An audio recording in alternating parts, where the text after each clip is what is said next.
Collector speak എത്തിയില്ലേ? Sir. ആ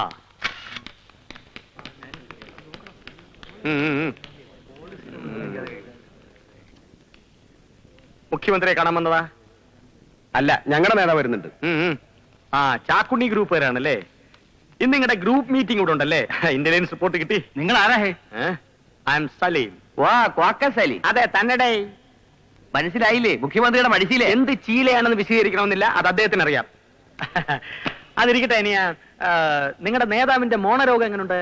മോണരോഗം? അല്ല, മോണ പഴുത്ത് വായനാറ്റം കാരണം കുറച്ചു നാളത്തേക്ക് അദ്ദേഹം വായ തുറക്കുന്നില്ല എന്ന് പത്രത്തിൽ വായിച്ചു. മൗനവ്രതമാ? വാ തുറക്കുമ്പോ അതും പത്രത്തിൽ വരും. ഉവ്വല്ലോ. നിന്റെയൊക്കെ നേതാവിന്റെ വായ അടഞ്ഞ വാർത്ത, വാ തുറന്ന വാർത്ത, പെണ്ണ് കെട്ടിയ വാർത്ത, കുട്ടി ഉണ്ടായ വാർത്ത, മാമോദിസ മുക്കിയ വാർത്ത, പച്ചക്കറി മാത്രം തിന്ന വാർത്ത, തിന്നില്ലെങ്കിൽ വാർത്ത, മുട്ടയും മട്ടന് തിന്ന വാർത്ത, തിന്നില്ലെങ്കിൽ വാർത്ത, അജീർണം പിടിച്ച് 4 നേരം വൈറ്റ് ചെയ്ത് പോയ അതും 6 വാർത്തയാവുമല്ലോ. പിടിച്ച് തള്ളുണ്ടോ? ഇവിടെ ഇൻസ്പെക്ടർ നോക്ക്. Hello hello hello. അതല്ല, എന്താ? CM എത്തി. ഓ, CM എത്തി. ഇന്ന് നേരത്തെ എത്തിയോ? കല്ലിടിയിലൊന്നും ഇല്ലായിരിക്കും. നമസ്കാരം ഉണ്ടേ. വേണ്ട വേണ്ട, ഞാൻ തുറക്കാം. ഇറങ്ങിയാട്ടെ മക്കളെ.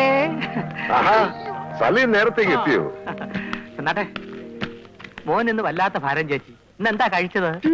ഇത്തിരി കോംപ്ലക്സ്. അയ്യോ. ഡോ, താൻ മാക്കായാണോ?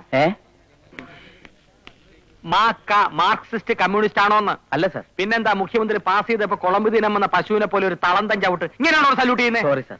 എടോ, സർക്കാരിന്ന് തനിക്കൊക്കെ വർഷാവർഷം പുത്തൻ ബൂട്ട്സ് മേടിച്ചിരുന്നില്ലേ? എന്നാലൊന്ന് ആഞ്ഞു ചവിട്ടിക്ക്. ഈ ഗസ്റ്റ് ഹൗസ് കിടക്കണം സാർ. അത് ചവിട്ടടോ.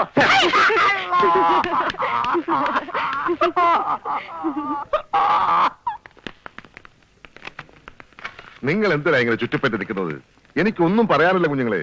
അല്ല സർ, എന്തെങ്കിലും പറയാതെ. ഓ, എന്റെ വായിൽ എന്തെങ്കിലും വീണ് കിട്ടിയിട്ട് വേണം അത് വളച്ചൊടിക്കാൻ അല്ലേ? തെന്മല കമ്മിറ്റിയുടെ ഭാവി എന്താ? തെന്മലയും തേങ്ങാക്കൊലയും. ഞാൻ കഴിഞ്ഞ പ്രാവശ്യം വന്നപ്പോഴും അതിന്റെ മുമ്പിലത്തെ തവണ വന്നപ്പോഴും താൻ ഈ ചോദ്യത്തിന് എന്നോട് ചോദിച്ചത്. വേറെ ഉണ്ടല്ലോ ഒരു വകുപ്പിന് 2 വെച്ച 100 കമ്മിറ്റികള്. ഉന്നതാധികാര കമ്മിറ്റി, വിദ്യുത് ശക്തി തെളിവെടുപ്പ് കമ്മിറ്റി, സ്പിരിറ്റ് കമ്മിറ്റി, അതേക്കുറിച്ചൊക്കെ എഴുതുന്നില്ലേ? അതുപോലെ നിങ്ങൾ ഒഴിഞ്ഞിട്ട് എന്നോട് സംസാരിക്കാൻ നിൽക്കുക കളക്ടർ SP. അതുകൊണ്ട് നിങ്ങൾ ദയവായിട്ടൊന്ന് ഒഴിഞ്ഞു തരണം പ്ലീസ്.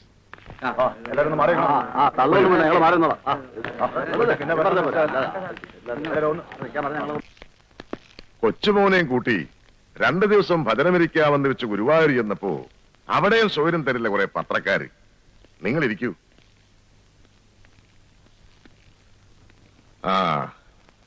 എങ്ങനെയുണ്ട് ജില്ലാ ഭരണം? എനി പ്രോബ്ലംസ് മിസ് സുജാതറിയാൻ? No sir. പ്ലാന്റർ ചെറിയാച്ചൻ എന്ത് പറയുന്നു? അപ്പനിപ്പോ ബാംഗ്ലൂരിലാ, ഇച്ചായന്റെ കൂടെ. ഫോൺ ചെയ്യുമ്പോ എന്റെ അന്വേഷണം അറിയിക്കണം. എന്താണോ, ഏതോ ചേരിക്കാരെല്ലാം കൂടി പോലീസ് സ്റ്റേഷൻ വളഞ്ഞുകൊണ്ട് പത്രത്തിൽ വായിച്ചല്ലോ. ഇഷ്യൂ തീർന്നോ? കണ്ടെയ്ൻ ചെയ്തു സർ. ആകാശത്തേക്ക് വെടിവെക്കാത്തത് കൊണ്ട് ആളപായൊന്നും ഉണ്ടായില്ലല്ലേ? നിങ്ങൾ രണ്ടാളും അവസരത്തിന് ഉയർന്നത് കൊണ്ട് വയലൻസ് ഒഴിവായി എന്നാണ് എനിക്ക് കിട്ടിയ report. Anyway, good work. Keep it up. Thank you sir. Thank you. ചേരിക്കാരുടെ കാര്യത്തിൽ പൊളിറ്റിക്കൽ പ്രശ്നം ഉണ്ടായിട്ടും നിങ്ങൾ പിടിച്ചു നിന്നു. നിങ്ങളെ 2 ഫ്രഷ് ചാൻസിനെ ഞാൻ ഇവിടെ പോസ്റ്റ് ചെയ്തത് നിങ്ങൾക്ക് പ്രൂവ് ചെയ്യാൻ അവസരം കിട്ടാൻ വേണ്ടിയിട്ടാ. ആരെങ്കിലുമൊക്കെ പറയുന്നത് കേട്ട് എടുത്തു ചാടി എനിക്ക് പേരുദോഷം വരുത്തുന്ന ഒന്നും ചെയ്യരുത്. ഇപ്പൊ തന്നെ അത് ആവശ്യത്തിലധികമുണ്ട്. You may go. Thank you sir.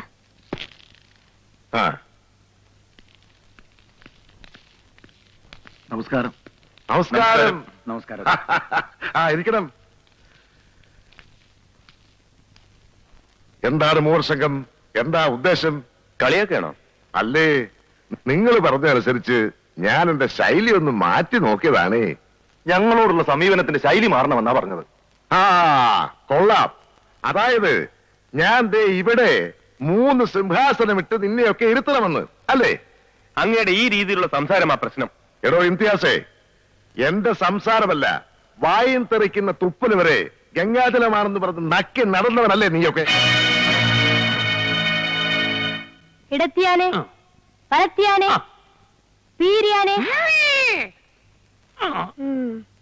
ഇനി ഞാനിവിടെ നിന്നോ, ഞാൻ ഇപ്പൊ വരാം. മുഖ്യമന്ത്രിയെ പോലെ തന്നെ പേരക്കിടാവും, ഓരോരുത്തരെ ഒതുക്കി നിർത്താൻ. ഹായ് അങ്കിൾ, എത്ര നാളായി കണ്ടിട്ട്? വേണ്ട മക്കളെ, താഴെ ഇറങ്ങ്.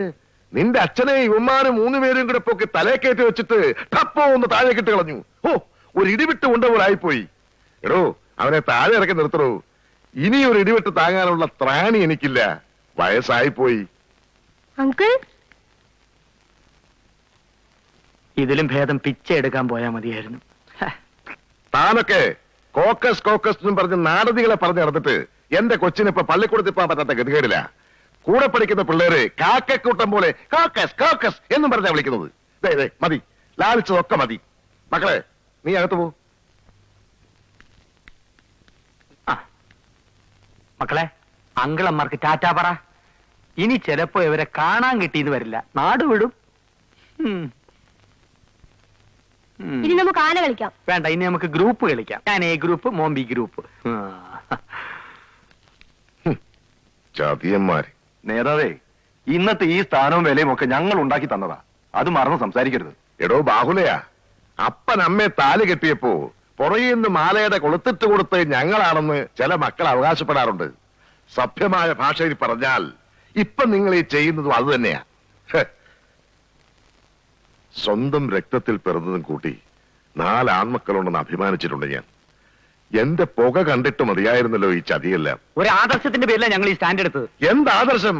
പെമ്പർന്നവർക്ക് പിൻവാതിൽ കൂടി ഉദ്യോഗം ആവശ്യം കൊടുത്തതോ? അതോ കണ്ടവന്റെ ഭാര്യയെ തട്ടിക്കൊണ്ടുവന്ന് കൂടെ പൊറപ്പിച്ചതോ? അതോ ഞാനറിയാതെ ഡൽഹിയിൽ പോയി രഹസ്യകാമുക്ക് അസംബ്ലി സീറ്റ് വാങ്ങിച്ചു കൊടുത്തതോ?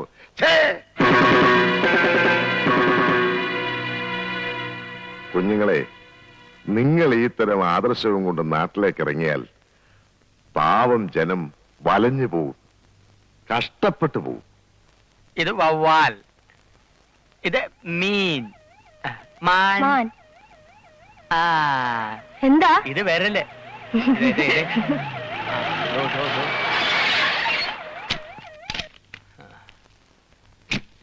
ഇങ്ങോട്ട് പറയുന്നേ. ഒരാഴ്ചയായി കാണാനില്ലല്ലോ. കല്ലിടലും ശിലാസ്ഥാപനവും ഒക്കെ കഴിഞ്ഞോ? അകത്തോട്ട് കയറി ചെല്ലേ, ജോലിച്ചിരിക്കുവാ. തീക്കനല്ലോ. അല്ല, മുഖ്യൻ.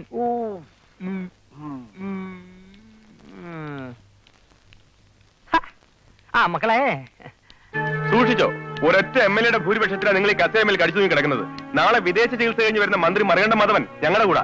ഞങ്ങൾ അയാളെ വെച്ച് കളിക്കും. കളിപ്പിച്ച് കുളിപ്പിച്ച് കിടത്താതിരുന്നാ മതി. ഇറങ്ങി പോടോ. വാ ബാഹുലേ. കേറി വാടോ. തന്നോടല്ല പറഞ്ഞത്. താനിത് ഇവിടുന്ന് വരിക? കാസർഗോട്ടുന്ന്. കാസർഗോഡ് കന്യാകുമാരിയായിട്ട് തെക്ക് വടക്ക് നടന്നോ? എവിടെ ചെന്നാലും നാട്ടുകാർക്ക് പരാതിയാ തന്റെ വകുപ്പിനെ കുറിച്ച്. അത് ഞാൻ താനൊരു മണ്ടന എന്ന് സർവരും പറഞ്ഞിട്ടും തന്നെ മന്ത്രിയാക്കാൻ നേരത്തെ ഞാനത് ചെവിക്കൊണ്ടില്ല. ഇങ്ങനെ ഒരു തിരുമണ്ടനാണെന്ന് മനസ്സിലാകാതെ പോയ ഞാനും നാട്ടുകാരുടെ മുമ്പിൽ മണ്ടനായി പോയല്ലോടൂ.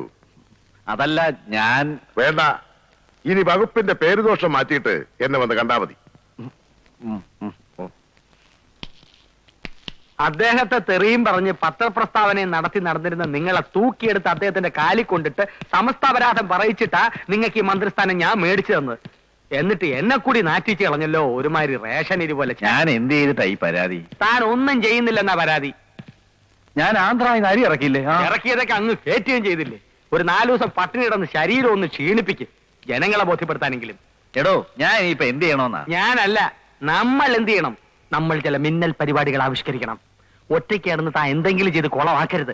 ഇനി മേലാൽ ജീരകവും വറ്റൽമുളകും മേടിക്കരുത് എന്നോട് ചോദിക്കാതെ. കരിഞ്ചന്തയ്ക്കും പൂഴ്ത്തിവെപ്പിനെതിരെ ഭക്ഷ്യമന്ത്രിയുടെ പൂഴിക്കടകൻ. പത്രങ്ങളിൽ പടം വരുന്നു, ഭക്ഷ്യവകുപ്പിന്റെ പ്രതിച്ഛായ നന്നാകുന്നു. ഓക്കേ.